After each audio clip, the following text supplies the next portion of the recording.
বাঙালির 12 মাসে 13 পার্বণ। সেই উৎসবে এখন যোগ দিয়েছে ইলিশ উৎসব, পান্তা উৎসব, খাদ্য উৎসব, আর তার সাথে বর্তমানে সেই উৎসবে যোগ দিয়েছে আম উৎসব। তবে এই উৎসবের গন্ধ পৌঁছে গিয়েছে রাজধানীর বুকেও। বর্তমানে আমরা দাঁড়িয়ে রয়েছি দিল্লির হ্যান্ডলুম হাটে। এখানে চলছে আমের উৎসব। বাংলার বিভিন্ন প্রসিদ্ধ আম পৌঁছেছে এই হাটে, আর এখানে সমাহার ঘটেছে বাংলার ল্যাংড়া, ফজলি, বিভিন্ন আম। আমরা সরাসরি এখানকার ক্রেতা এবং বিক্রেতাদের সঙ্গে কথা বলে নেব। আমার নাম পবন কুমার মণ্ডল, মালদা থেকে এসেছি। গভর্নমেন্ট অফ ওয়েস্ট বেঙ্গলের উদ্যোগে এবং আমাদের বেঙ্গল মার্চেন্টের সহযোগিতায় আমি দিল্লির রাজধানীর বুকে 2013 সাল থেকে এই মালদার আম দিল্লিবাসী খাচ্ছে এবং সুস্বাদু আম ভেরি আমি পছন্দ করি। এই আমটা হিমসাগর, এটা 112 জিআই পেয়েছে। এই আমটাই বেসিক্যালি পছন্দ করছে। যার মুখে একবার চলে গেছে স্বাদটা আর ভুলতে পারে না কি আম কি জিনিস। মালদার আম একবার আমকো দেনা হয়, এক প্লিজ বুকিং। অনেক সময় আমাদের অ্যাডভান্স 1 মাস আগে থেকে বুক করে মানুষকে আমাকে भैया इतना आम चाहिए, इतना मैंगो चाहिए, ये यहाँ से गुड़गांव से बोल रहा है, दिल्ली से बोल रहा है। এ অনেক রকম একটা উৎসবের জোয়ার চলে আসছে। হ্যাঁ, হিমসাগর বেসিক্যালি মালদাতে জিআই পেয়েছে। হিমসাগর আদার ডিস্ট্রিক্টেও হচ্ছে, নদিয়াতে যেমন, তারপরে হুগলিতেও হচ্ছে, কিন্তু ওরা জিআই পায়নি। লখনৌ টিম, যেটা সেন্ট্রাল টিম, আমাদেরকে মালদা জেলার তিনটি আমে দিয়েছে, লক্ষণভোগ, হিমসাগর আর ফজলিতে হচ্ছে জিআই 113, হিমসাগরে 112 আর লক্ষণভোগে 111।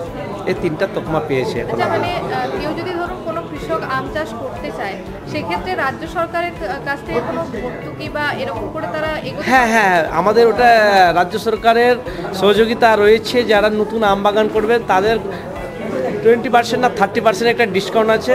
ওটা অফিসে কনসাল্ট করে ওরা এবং পরামর্শ দেবে। সাহেবগুলো জমিতে চলে যাবে, কীরকম করতে হবে সব টাইপের ব্যবস্থা করতে হবে। আমাদের বেঙ্গল মার্চেন্টও সাহায্য করবে। আমরা রয়েছি নদিয়ার একটি স্টলে। আপনার নাম? গৌতম ভৌমিক, নদিয়া জেলা শান্তিপুর। তো আপনার এখানে কি কি ভ্যারাইটি রয়েছে?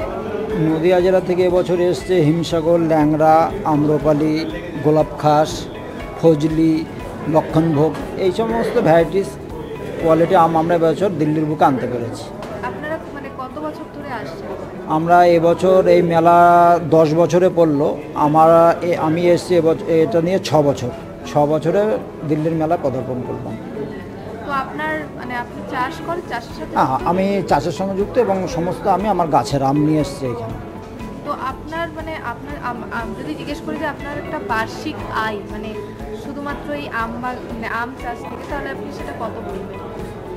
আম চাষে বার্ষিক আয় বললে এটা ঠিক হয় না, কারণ আম 1 বছর ফলন হয় খুব ভালো, আর 1 বছর ফলন হয় না। একটা গাছের যদি এবছর ফুল আম হয়, সামনের বছর 25% বা 25% আম হয়। সেই ক্ষেত্রে তো বলা যায় না আমের অ্যাকচুয়ালি বছরে তার ইনকাম কত। যে বছর হয় দেখা গেলো ভালো প্রফিট হয়, এবছর আম যেমন ফলন কম, আমের দামটা অনেকটাই বেশি।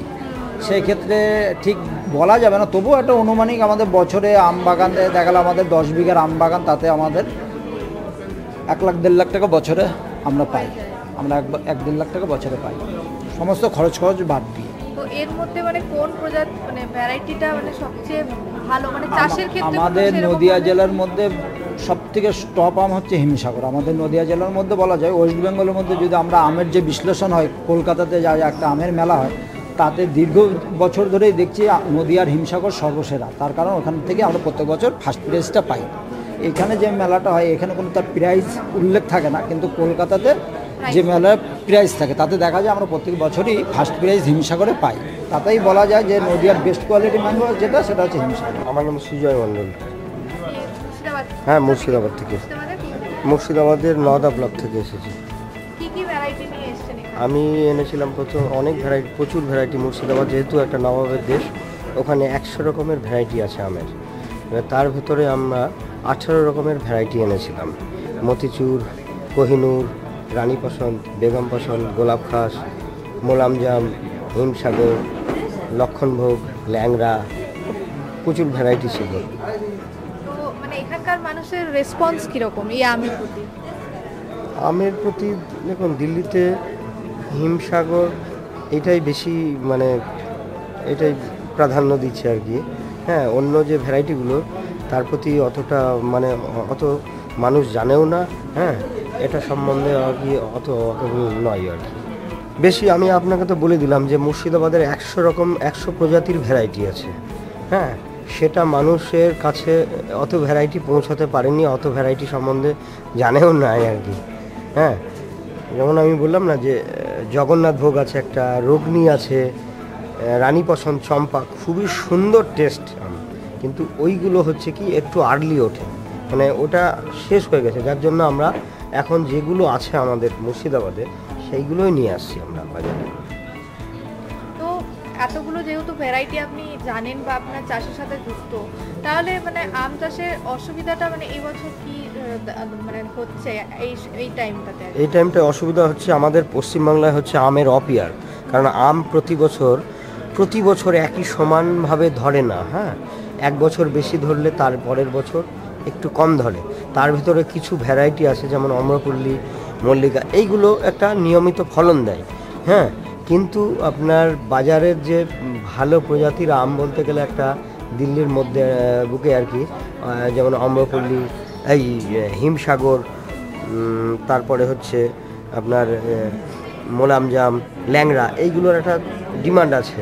অন্য প্রজাতির আম অত পরিচিত নয় সাধারণ মানুষ। এপিওর মাধ্যমে হর্টিকালচার দপ্তর থেকে আমাদের যে এপিওর মানে ডিপার্টমেন্ট আছে তারাই যাতে মানে করে দেয় যে সামনের বছর কে যাবে বা কারা যাবে, কত কেজি আম নিয়ে আসবে। এখানে যে যতটা আমই থাকে আনতে পারবে না, গভর্নমেন্ট থেকে একটা অ্যালটমেন্ট থাকে যে এই জেলার এই বছর এত কেজি আম, এই জেলার এত কেজি আম, সেই আমের পরিপ্রেক্ষিতে এখানে তোমার সাবসিডিটা পাওয়া যায়। বেশি আম আনলে কিন্তু সাবসিডি পাওয়া যায় না।